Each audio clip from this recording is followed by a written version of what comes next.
I was house-sitting for my grandmother one weekend while she was away in Florida with her church friends. Her house had 2 twin beds in the guest bedroom where I slept, and I usually picked the one next to the window. Before I went to bed, I checked that all the doors were locked and everything seemed secure. It was early, and I spent some time on my phone watching videos and texting friends. However, I couldn't shake the feeling of unease. Around midnight, I began hearing a woman's voice saying, "Hello," at intervals outside the house. It caught my attention and I decided to investigate. Slowly, I made my way towards the front door, trying to identify the source of the voice. The voice seemed to come from the front porch, which was visible through the dining room windows. I cautiously peeked through the plastic blinds, but it appeared that the woman on the porch knew I was watching her. She locked eyes with me, wearing a disturbing smile, and continued to repeat, "Hello." This woman appeared to be in her late 50s or early 60s, and there was something unsettling about her demeanor. I stepped away from the window, perplexed by her presence. I thought maybe she was one of my grandmother's friends, but her strange behavior and the late hour didn't make sense. Why wasn't she knocking or ringing the doorbell? And why was she just standing on the porch repeating, "Hello"? I returned to the guest bedroom and closed the door, hoping that she would leave. The silence that followed made me start to calm down. I texted my sisters and friends about the bizarre encounter, and they suggested I call my grandmother.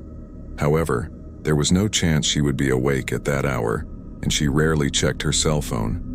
As time passed, the silence seemed reassuring, and I started to relax. Suddenly, the silence was shattered by a loud banging at the window. The woman had resorted to pounding on the glass, and I felt a surge of panic. After the banging stopped, she continued to say, "Hello." In response to this, I mustered the courage to lift the blinds and found myself face to face with the eerie woman. I screamed at her and threatened to call the police, and then I closed the blinds, my heart pounding. I fled upstairs to the guest bedroom and locked myself in. For some inexplicable reason, I decided not to call the police but to wait it out. I huddled in bed for a while, but unable to sleep, I eventually ventured downstairs to check outside every window. The woman seemed to have disappeared. The next morning, I called my grandmother and shared the details of the strange incident. She began to panic and told me about a recent encounter she had at a grocery store, where a woman about a decade younger than her had been smiling at her without any apparent reason. This detail gave me pause and intensified my concerns. My grandmother is 75 and has lost some of her cognitive faculties, so I often take her accounts with a grain of salt. However, the urgency and distress in her voice when talking about the woman at the store left me with a lingering sense of unease. I still wonder if these incidents could be related and hope that my grandmother remains safe from any potential threats. I'm Nicholas, a freshman at Syracuse University, situated in a neighborhood that's not known for its safety. Fresh off a breakup, I decided to dip my toes back into the world of online dating and matched with a girl named Stephanie on Hinge. We had quite a bit in common, both being Syracuse students, sharing interests like reading and movies, and having a similar sense of humor. We decided to go on a movie date, and Stephanie asked me to meet her at a specific location near campus where she would pick me up. It was around 9 o'clock at night when I arrived at the designated spot. She requested that I share my location with her, and I did so. A few minutes later, a car approached me, but to my surprise, it wasn't Stephanie who rolled down the window. Instead, an older man I'd never seen before inquired about what I was doing alone. This immediately struck me as odd. The man asked if I was waiting for Stephanie, and I confirmed that I was. I was curious how he knew about her, but he claimed to be her father and offered me a ride to meet her. His age seemed a bit advanced to be Stephanie's father, but I decided to give him the benefit of the doubt. He explained that he wanted to meet me before letting me spend time with his daughter. Something about the situation didn't sit right with me, so I didn't get in the car. The man seemed surprised when I began walking away, calling out for me to get in the car.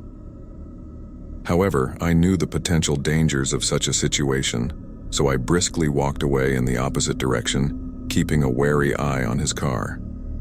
He yelled to get my attention, but I was resolute in my decision not to go with him.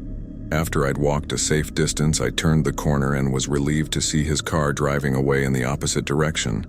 My relief was short-lived as I heard a text notification on my phone. It was a message from Stephanie, asking why I didn't get in the car with her dad. I didn't respond and continued walking towards campus, trying to put some distance between myself and the creepy situation. As I walked, I couldn't help but glance back to see if the man's car was following me. However, I noticed the same vehicle parked on the side of the road with its lights off. I tried to peer inside, but the windows were tinted, making it difficult to see if the man was inside. Another text message from Stephanie popped up on my phone, inquiring why I didn't join her father. Ignoring the message, I kept walking, occasionally glancing back at the parked car. For some reason, I had the nagging feeling that someone was following me. A few moments later, I heard the unmistakable sound of footsteps behind me. I tried to shake off the paranoia, but it persisted. When I heard the crunching of broken glass being kicked by a shoe, I knew I was being followed. Ducking behind a van, I listened for the source of the approaching footsteps. I spotted the man, the same older individual who had posed as Stephanie's father, moving through the gaps between two parked cars. He shouted something that was barely comprehensible, but it sounded like an invitation to come back. He couldn't be more than 60 years old, and there was no way he could catch up to me if I ran. So, I sprinted away, losing him with ease, and made it back to my dorm room. Unfortunately, my roommate wasn't around to share this bizarre encounter with, but it was too unsettling not to report. As I lay on my bed, I received another text message from the man, in which he made a shocking threat and used abusive language. I immediately took a screenshot of the conversation, replying with a message that his threats were going to the police. After sending my response, I blocked his number, but I kept the conversation as evidence. I plan to contact the police about this disturbing incident, hoping they can take appropriate action. Stay safe, and always trust your instincts when something feels off. Your safety is a top priority.